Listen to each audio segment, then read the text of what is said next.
जैसा कि हमने लास्ट एपिसोड में देखा था, इन चूतियों के ग्रुप से बचने के लिए लिटिल ब्लैक ने खुद से ही खाई के नीचे छलांग लगा के अपनी जान दे दी थी। वापस टाउन में आते टाइम पे शैडो को इन चूतियों का ग्रुप मिल गया था, तो उसने कुछ ही देर में इन सबको खत्म कर दिया। फिर वापस टाउन में आके शैडो को वही ग्रुप मिलता है जो एमसी से गोल्ड टीयर के मॉन्स्टर की लूट को हथियाना चाहते थे, पर इस बार वो शैडो से माफी मांगने के लिए आए थे और जिसके लिए इन्होंने कॉमन टीयर की एक बेकार सी स्किल बुक भी दी थी, पर ये एमसी के लिए तो काम की थी क्योंकि वो तो स्किल्स को जितना चाहे उतना इवॉल्व कर सकता है। फिर शैडो ने लिटिल ब्लैक को गोल्ड टीयर के कुछ अच्छे खासे 2 इक्विपमेंट दे दिए थे और उसने एग्रीमेंट के अकॉर्डिंग लिटिल ब्लैक से अपनी स्पेस रिंग भी ले ली थी और अब एमसी की इन्वेंट्री में ज्यादा स्पेस हो चुका है। फिर लास्ट एपिसोड में लिटिल ब्लैक ने एमसी को एक इन्फॉर्मेशन दी थी कि उसे एक रूइन मिली है और उसने वहां का एक मैप भी दिया था। अब एमसी उसी रूइन की तरफ निकल चुका है। हमारे इस एपिसोड की शुरुआत होती है, हमें किसी झाड़ियों के बीच में कुछ स्लैब्स को दिखाते हैं जो कि हट रखा है और वहीं से ही कुछ नीचे सीढ़ियां सी निकली हुई हैं और इस स्लैब को हटाने वाला कोई और नहीं, हमारा एमसी शैडो ही है। वो सीढ़ियों से अंदर आ रहा है और वो आते आते सोचता है बिगिनर्स टाउन में सिर्फ 3 ही तरह की रूइंस मिलती हैं। पहली होती है टूम्स, दूसरी कर्स रूइन, तीसरी टेंपल ऑफ फेथ। पहली टूम्स के बारे में तो ज्यादा कहने की कोई जरूरत ही नहीं है। उनमें बहुत सारे मॉन्स्टर्स का झुंड होता है जिन्हें मारना बहुत ज्यादा ही मुश्किल होता है और अंत में वहां हमेशा ही लगभग एक गोल्ड टीयर का मॉन्स्टर मिल ही जाता है। दूसरी कर्स रूइन के अंदर मॉन्स्टर एंशिएंट गॉड या इविल गॉड्स के द्वारा कर्स कर दिए गए होते हैं। वो इनहेरिटेंटली शुरुआत से तो हो सकता है कि इंसान ही हो, पर धीरे धीरे समय बीतने के बाद, मरने के बाद वो घोस्ट के अंदर ट्रांसफॉर्म हो जाते हैं। तीसरी टेंपल ऑफ फेथ के अंदर जितने भी मॉन्स्टर्स होते हैं वो एंशिएंट गॉड्स या इविल गॉड्स के बिलीवर्स होते हैं। इस टाइप की रूइन की जो एरिया होता है वो बहुत ज्यादा कॉम्प्लेक्स होता है, मतलब यहाँ रास्ता ढूंढ पाना बहुत मुश्किल हो जाता है। फिर शैडो बताता है कि अगर कोई इंसान पहली तरह की दोनों रूइंस को कंप्लीट करता है तो उसके अंदर से उन्हें स्पेशल आइटम्स या स्किल बुक मिल सकती है। फिर शैडो दीवार के ऊपर कुछ आकृतियां देखने लगता है और इन डिजाइन को देखने के बाद वो समझ जाता है कि ये टेंपल ऑफ फेथ है। इन डिजाइन को देख के वो सोचता है कि ये मुराल्स थोड़े फेमिलियर लग रहे हैं। मुराल्स शायद से कोई रिलीजियस वगैरह कोई चीज होती होगी, वो मुझे नहीं पता है तो उसके लिए सॉरी। मुझे पता है तुम लोगों को भी नहीं पता होगा,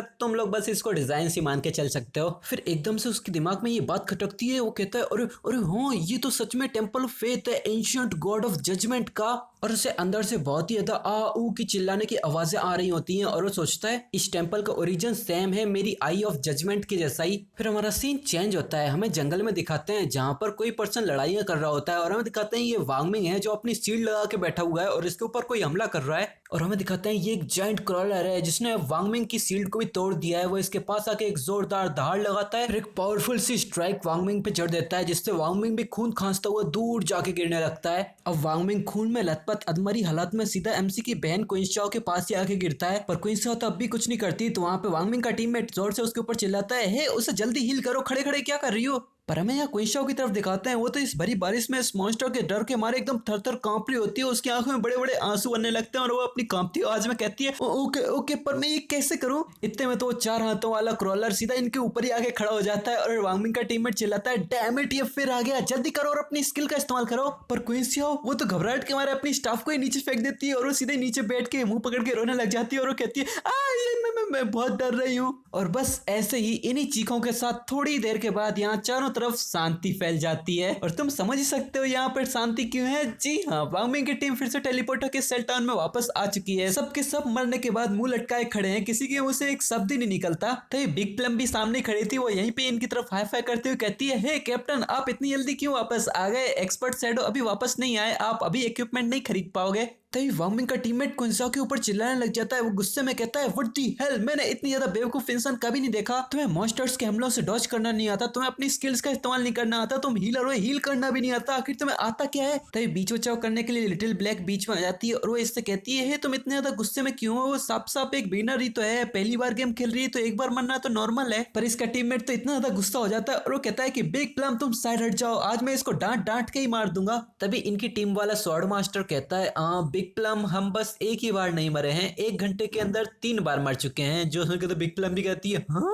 फिर वो अपने नेकलेस का फ्लेक्स मारते हुए कहती है इस बार अब मुझे भी तुम्हारे साथ ही आने दो, मैंने एक्सपर्ट से अभी 2 अच्छे इक्विपमेंट्स पाए हैं, अभी मैं बहुत ज्यादा पावरफुल हूँ, मुझे पूरा भरोसा है अगर मैं वहां रहूंगी तो हम पूरे तो नहीं मरेंगे। तो वार्मिंग भी थोड़ी अपनी नम आवाज में कहता है, हाँ चलो ठीक है, आर्गुमेंट करना बंद करो, बिग प्लम का सजेशन बुरा नहीं है, अब उसके साथ में यहाँ पर ज्वाइन करने से चीजें आप स्मूथली जा सकती हैं। हो सकता है जब हम वहां से वापस आ रहे हो तो सीधा एक्सपर्ट शैडो से टकरा जाएं, ये अच्छी चीज है। बेचारा उसकी आंखों से ही देखो वो कितना ज्यादा परेशान लग रहा है। और इस तरफ एमसी की बहन तो बहुत ज्यादा आराम से कहती है, मुझे माफ करना, इस बार मैं अच्छे से काम करूंगी। पर वो मनी मन में सोच रही थी, तुम लोग खुद से तो एक काम ढंग से नहीं कर पाते हो, फिर भी तुम्हारी हिम्मत हो रही है कि तुम मेरे ऊपर इल्जाम लगाओ। अगर तुम लोगों के पास कोई एक्सपर्ट शैडो का कनेक्शन ना होता तो मैं तो तुम लोगों की तरफ देखती भी नहीं।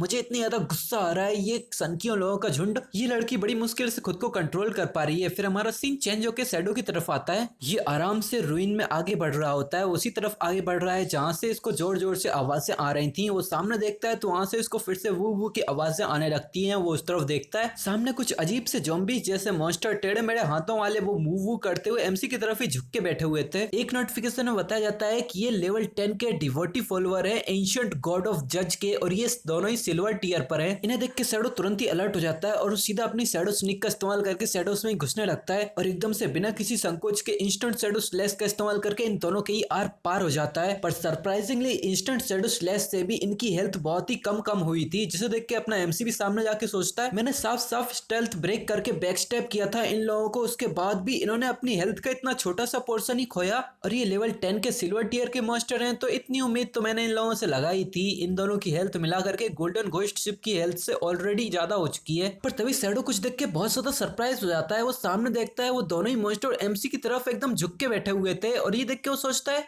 ये लोग फिर से झुक गए और इस बार तो ये मेरी तरफ झुक रहे हैं, पर मैं तो सक्सेसफुली इनविजिबल हो रखा हूँ। पर तभी वो कुछ इमेजिन करके बहुत हैरान हो जाता है और वो सोचता है कि क्या ऐसा हो सकता है कि इन लोगों ने किसी तरह मेरे पास रखी आई ऑफ जजमेंट को सेंस कर लिया और इसीलिए मेरे ऊपर हमला नहीं कर रहे। तो ये टेस्ट करने के लिए शैडो इन दोनों से कहता है, क्या तुम दोनों को कोई यहाँ का रास्ता पता है? अगर तुम लोगों को पता है तो मुझे रास्ता दिखाओ। जो सुन के ये दोनों घुटनों पर तो आ जाते हैं, पर फिर भी ये लोग कुछ नहीं करते और वो वही करते रह जाते हैं। जो देख के अपना एमसी सोचता है, लगता है ये पूरी तरीके से करप्ट हो चुके हैं और डिकम्पोज हो गए हैं, इसीलिए ये पूरी तरह से पागल हो गए, इन्होंने अपना दिमाग खो दिया है। ये बस अब जंगली बीस्ट ही बन चुके हैं जिन्हें बस इंसानों से लाइफ स्पैम चुराना ही आता है। पर तभी ये दोनों कुछ अजीब सा ही बर्ताव करने लगते हैं, जैसे इन दोनों को कोई बहुत ज्यादा गुस्सा आने लग गया हो। एकदम से बहुत जोर की दहाड़ लगाते हुए दोनों हाथों में अपनी पावर्स को एक्टिवेट करते हैं और सीधा ही हमला कर देते हैं। पर इन दोनों ने ये हमला शैडो की तरफ नहीं किया था। दरअसल दूसरे दरवाजे से एक और टीम इसी तरफ आ रही थी और इन दोनों ने सीधे ही उनके ऊपर हमला किया था। और वहां की टीम चिल्लाती है, हे सावधान रहना, मॉन्स्टर इसी तरफ आ रहे हैं। शैडो भी मुड़ के इन्हीं टीम की तरफ देखने लगता है और वहां पे उनकी पूरी टीम चिल्ला रही होती है, ये तो सिल्वर टियर के दो मॉन्स्टर है, हम तो इनमें से एक को भी नहीं झेल सकते और अब तो दो आ गए, सब भागो जल्दी। फिर हमें इसी टीम की तरफ दिखाते हैं जिनके ज्यादातर मेंबर्स तो मर के अब लाइफ स्पैम में ट्रांसफॉर्म हो रहे हैं और इसकी टीम की बस एक मेज गर्ल जोर के चिल्लाते वो भी मरने लग जाती है। इन सिल्वर टियर के मॉन्स्टर्स की पावर देख के अजीब से किसी तरह की फ्लेम्स लग रही हैं और अगले ही पल इनकी पूरी टीम लाइफ स्पैम में ट्रांसफॉर्म होकर नीचे पड़ी हुई थी। पर सरप्राइजिंगली ये दोनों मॉन्स्टर उस लाइफ स्पैम को डिवोर करने के लिए पहले आगे नहीं जाते और इनकी टीम के बारे में अपना एमसी सोचता है, ये तो उसी लड़की का ग्रुप था जिसने मुझसे आइस स्पाइक वाली स्किल बुक खरीदी थी। इसका नाम क्या था? ग्रे रोज। हाँ शायद से ही था। मैंने तो कभी नहीं सोचा था कि इन लोगों को भी ये रूइन मिल जाएगी, पर इन लोगों के लेवल्स और इक्विपमेंट्स को देखा जाए तो इन लोगों को देख के ऐसा नहीं लगता कि ये लोग अंदर ज्यादा जानने के बारे में सोच भी रहे थे। वैसे अभी मुझे लगता भी नहीं है, अभी के प्लेयर्स बहुत ज्यादा कमजोर हैं, इनके लेवल्स और इक्विपमेंट्स बहुत ज्यादा कमजोर हैं। मैं ही इतनी ज्यादा तेजी से चल रहा हूँ, कोई और तो अभी इस रूइन के अंदर ज्यादा आ ही नहीं सकता। फिर एमसी इनकी लाइफ स्पैम उठाने के लिए आगे आ जाता है और ये दोनों ही मॉन्स्टर्स फिर से एमसी के सामने झुक जाते हैं और एमसी इन लाइफ स्पैम को चेक करते हुए कहता है, इन लोगों ने सच में 100 दिनों से भी ज्यादा की ट्रेडेबल लाइफ स्पैम ड्रॉप की है, मुझे नहीं लगा था कि ये इतने अमीर हैं। फिर हमें थोड़ी देर के बाद का सीन दिखाते हैं। एमसी बहुत ज्यादा घूम घाम के सीधा एक ही जगह पे आया था और वो कहता है, मैं यहाँ पूरी चारों तरफ राउंड मार के आ गया, फिर भी मुझे यहाँ कुछ भी नहीं मिला, कोई ट्रैप नहीं, कोई ट्रेजर्स नहीं, तो क्या ऐसा हो सकता है कि यहाँ बस ये दो सिल्वर टियर के मिनी बॉसेस ही हैं? फिर वो अपना पॉइजन डार्ट निकालते हुए पीछे इन्हीं मॉन्स्टर की तरफ देखता है और वो कहता है, चलो भूल जाओ। फिर वो बिना किसी हेजिटेशन के पॉइजन डार्ट से सीधे ही इन दोनों मॉन्स्टर के सर पे हमला करता है और एक दो हमले में ही ये दोनों ही मारे जाते हैं। एक नोटिफिकेशन आती है, तुमने एंशिएंट गॉड ऑफ जज के डिवोटिव फॉलोअर्स को मारा है और तुम्हें 4000 की एक्सपीरियंस पॉइंट मिले हैं। कांग्रेचुलेशन, तुम अब लेवल 9 पे पहुंच चुके हो, तुम्हें 4 इवोल्यूशन पॉइंट मिले हैं और साथ ही साथ तुम्हें 188 दिनों की ट्रेडेबल लाइफ स्पैम भी मिली है। फिर हमेशा की तरह इन दोनों मॉन्स्टर्स की लूट के ऊपर अपनी ग्रीडी हैंड स्किल का इस्तेमाल करता है और सामने मिली लूट को देखते हुए शैडो कहता है, एपिक टियर की ग्रीडी हैंड सच में एब्सोल्युटली इंसेन है। पूरे 32 इवोल्यूशन पॉइंट, 1504 दिनों की tradeable life span, 4 gold tier के आइटम्स और 10 सिल्वर टियर के आइटम्स।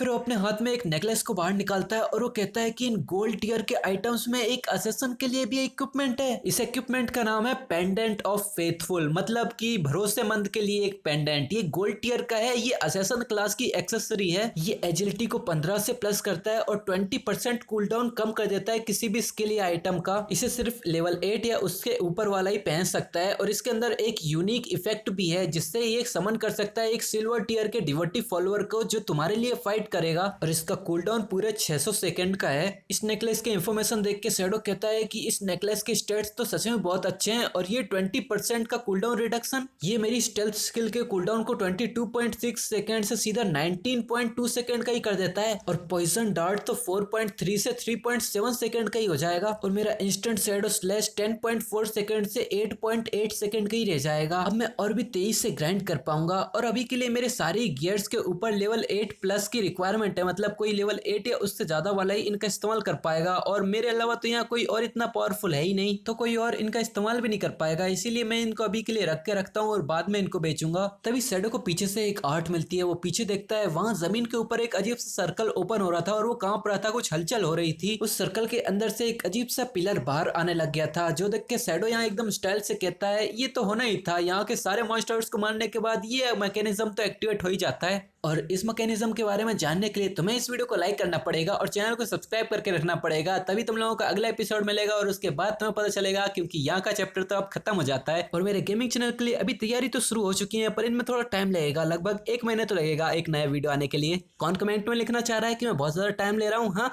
मैं यहाँ की वीडियोस रिकॉर्ड करता हूँ, या फिर तुम बोलो तो मैं यहाँ की वीडियोस बंद करके वहाँ का चैनल खोल लूँ। इंतजार तो तुम्हें करना ही पड़ेगा। चलो अब अगले चैप्टर में मिलते हैं, तब तक के लिए